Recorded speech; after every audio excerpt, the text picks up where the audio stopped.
Good morning mga kababayan. Andito naman ako sa kusina. At si Mrs. ay may ginagawa, busy. Ayun. Mga paninda namin inaayos. Ngayon meron kaming mga ano rito. Chicharon.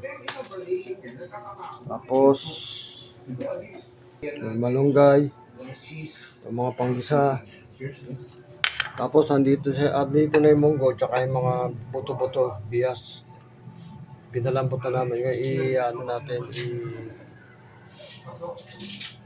alisin yung pressure. Bubuksan natin to para kasi nakalak siya.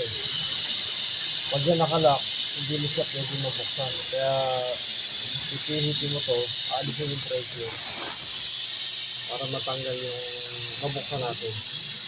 Yan, hihina na pressure, bubukas na yan. Ngayon wala na siya pressure, bubuksan na natin siya. Yun, nabukas, di ba?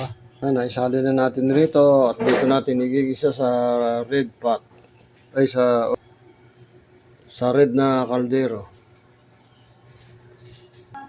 Itong bias, maganda yan sa munggo. Malasa yan. Tapos patantad niya.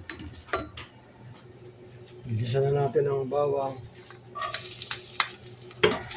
Dito sa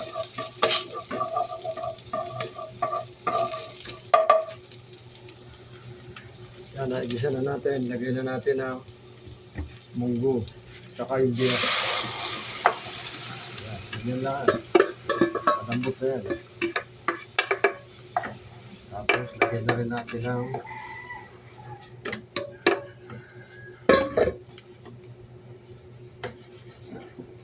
tama na ba yung sabaw?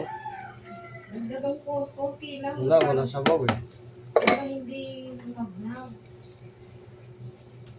Isa ka.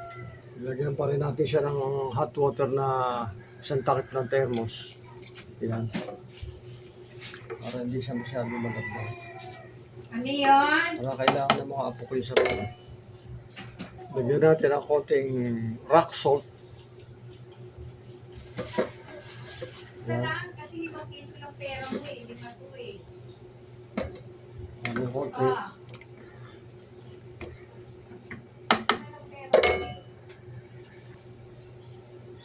Lalagyan din natin ang konting patis. Sarap pang ano yan, pantimpla yung patis. Haluin ng konti. Okay na yan.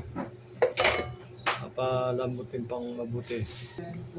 Kumukulo na siya, lagyan na natin ng malunggay.